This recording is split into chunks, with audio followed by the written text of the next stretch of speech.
बिल्कुल सच बात है। दुर्वासा,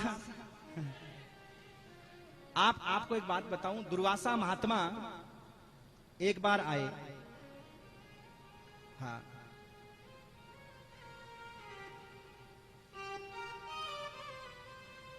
महाराज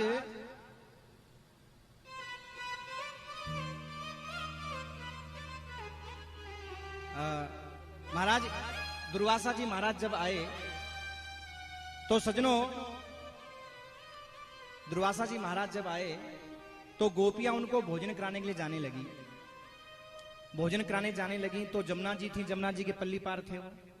तो भगवान श्री कृष्ण के पास आकर के बोली प्रभु जमुना जी पार जाना है, हम इतनी सारी हैं, कैसे जाएं? बोले क्यों, रास्ता ही नहीं है।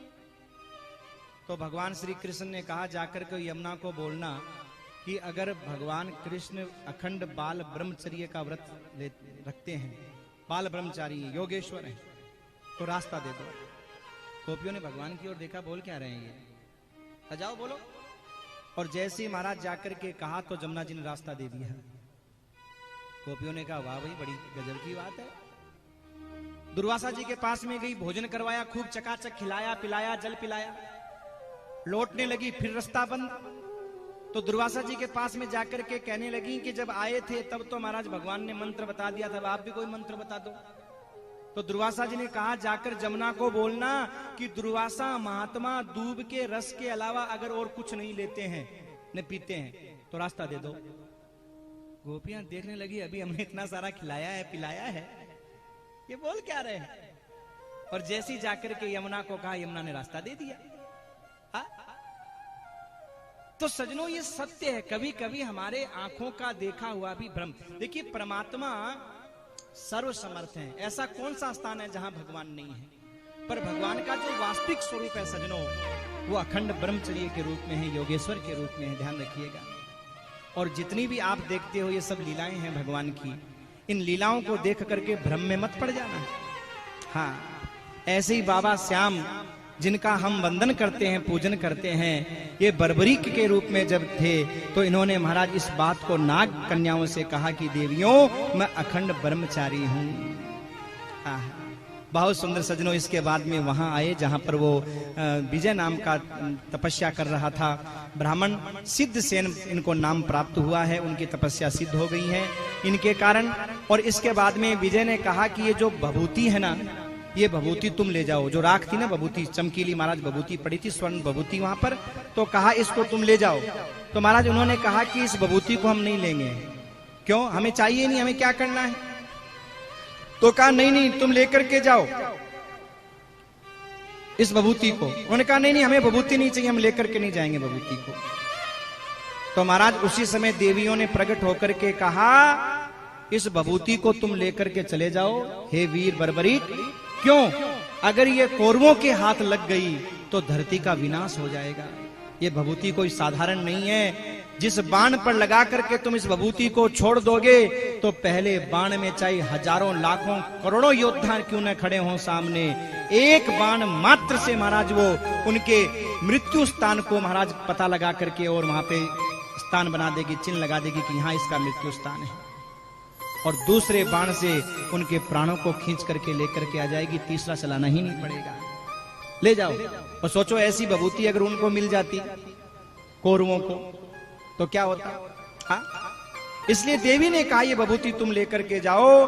देवी ने कहा प्रगट हो ये कर,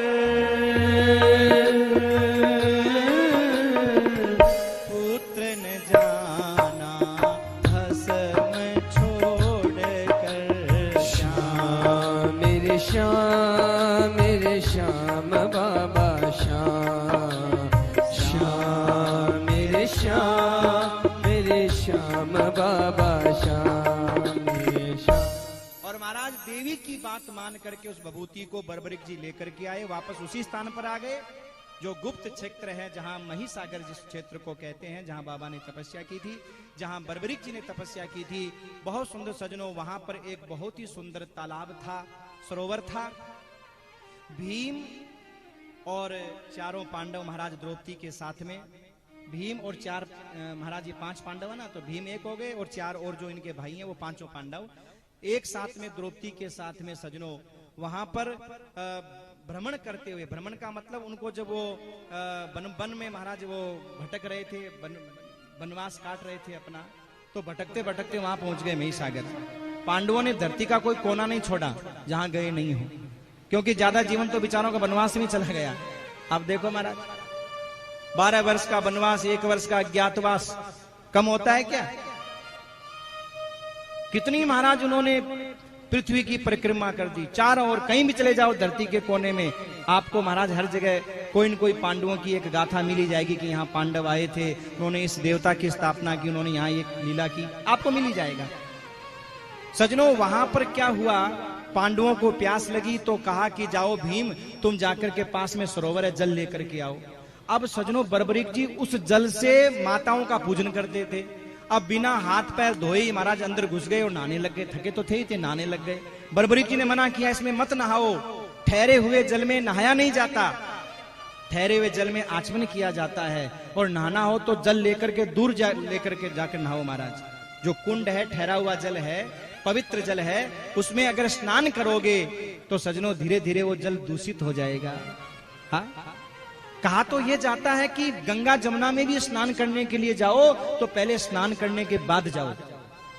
सरोवर की तो बात छोड़ो, आप गंगा जमुना में भी स्नान करने के लिए जाओ तो पवित्र होकर के जाओ।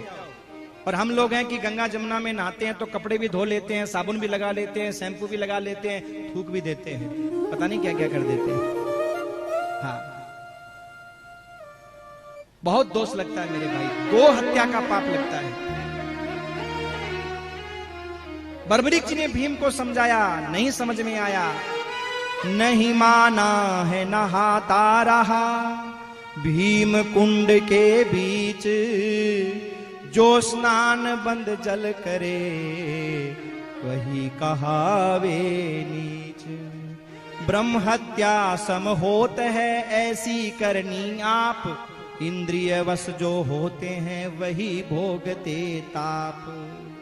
महाराज जब नहीं माने तो बर्बरीक जी ने एक पत्थर उठाया और पत्थर उठा करके भीम के ऊपर फेंक दिया। भीम ने किसी तरह से उस पत्थर से बचे, और बचने के बाद में महाराज भीम को भी क्रोध आ गया, और क्रोध आने के बाद में दोनों की महाराज आपस में टक्कर हो गई। भीम को भी नहीं पता कि ये कौन है, और बर्बरीक जी को भी नहीं पता कि ये कौन है।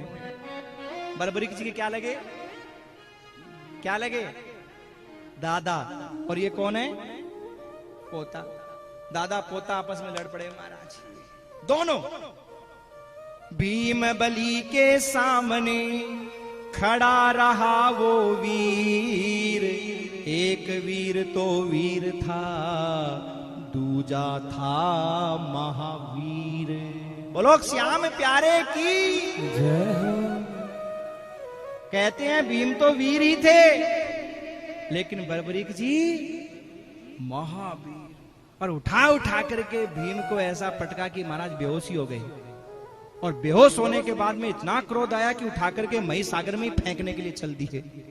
रुद्र देवता ने मन में सोचा सारा काम ही गड़बड़ हो जाएगा, प्रकट होकर के कहा, रे बर्बरीक क्या कर रहा है, जानते हो ये कौन है, इनको ऐसे मत पटको, ये तुम्हारे दादा हैं। तो महाराज पता चला, रे, पर भीम बड़े प्रसन्न हुए, जब पता चला नहीं मेरा पोता है, बड़े प्रसन्न हुए। क्यों? बेटा जब पिता से कुछ, देखो क्षत्रियों की तो ताकत ही सबसे बड़ी शक्ति है, तो पुत्र पिता से हार करके प्रसन्न होता है कि वाह मेरा बेटा मुझसे भी ज्यादा ताकतवर, बड़ी प्रसन्नता हुई, वाह मेरा पोता मुझे हरा दिया, बड़े प्रसन्न हुए महाराज। लेकिन बर्बरीक ने मन में सोचा, मुझसे बहुत बड़ा अनर्थ हो गया। क्या अनर्थ हो गया? मैंने अपने दादाजी के ऊपर हाथ उठाया, अब मैं क्या करूं, अब मैं मरूंगा। मरने चल दिया महाराज, मैं महिसागर में कूदूंगा, मरूंगा। भीम कह रहे हैं, बेटा रुक जाओ, मत जाओ, अरे कोई बात नहीं है, मैं तुम्हें क्षमा करता हूं, तुम्हारा कोई दोष नहीं है। पर एक नहीं सुनी महाराज, जाने लगे। और उसी समय जब जाने लगे तो महाराज वो 14 माताएं जिन्होंने आशीर्वाद दिया था, वो देवियां प्रकट हो गई। बोलो जगत जननी मैया की।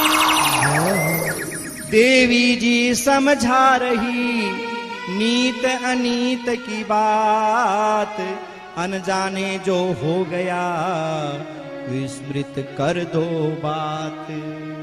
जो अनजाने में तुमसे अपराध हुआ है उसे तुम छोड़ दो, भूल जाओ।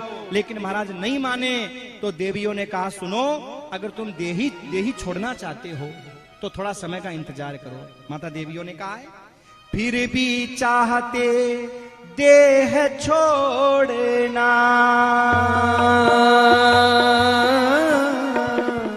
कुछ समय तक पड़े रोकना। श्याम मेरे श्याम बाबा श्याम, श्याम मेरे श्याम बाबा श्याम। कृष्ण रचे फिर महाभारत, पूर्ण होगा तेरा स्वार्थ। श्याम मेरे श्याम बाबा श्याम, श्याम मेरे श्याम बाबा श्याम। और श्याम प्यारे की जय हो। कहा अगर तुम देही छोड़ना ही चाहती हो तो कुछ समय का इंतजार करो। जब कृष्ण महाभारत रचेंगे और उस समय तुम जब देही छोड़ोगे तो तुम्हारा नाम अमर हो जाएगा। अब ध्यान रखना मेरे भाई, भगवान ने शीश का दान कैसे लिया, शीश का दान क्यों कहलाता है? क्योंकि इनके शरीर छोड़ने का तो निश्चय इन्होंने स्वयं ही किया था, मैं शरीर छोड़ूंगा, तो इन्होंने यहीं पर निश्चय कर लिया। अब जो स्वयं ही अपने शरीर को छोड़ने का निश्चय कर ले तो महाराज आप बताइए, भगवान ने तो उनके मान और सम्मान को बढ़ा दिया। और आगे कथा आएगी कैसे महाराज ये पूर्व जन्म में क्या थे, कैसे महाराज इनको श्राप लगा हुआ था देही छोड़ने का। आगे और अब समय का तो अभाव है, संक्षेप में फटाफट सुनाऊंगा। और भैया आप जो भी श्याम प्रेमी हैं, बाबा की जो प्रतिष्ठा होगी कल होगी, परसों होगी ना, परसों होगी, तो हमारे संस्था श्याम कमेटी मंदिर श्याम मंदिर कमेटी का भी निवेदन है और हमारा भी निवेदन है कि उस दिन आप सब अपने घर में 5-5 दीपक बाबा श्याम के लिए जरूर जलाइएगा मेरे भाई, 5 दीपक कम से कम। क्योंकि बाबा श्याम हमारे यहाँ महाराज आ रहे हैं, विराज रहे हैं, जो निरंतर अपने भक्तों के ऊपर कृपा करेंगे। जैसे राम अयोध्या वासियों पर कृपा करते रहते हैं, ऐसे ही बाबा श्याम हमारे गंगापुर सिटी वालों के ऊपर कृपा निरंतर करते रहेंगे।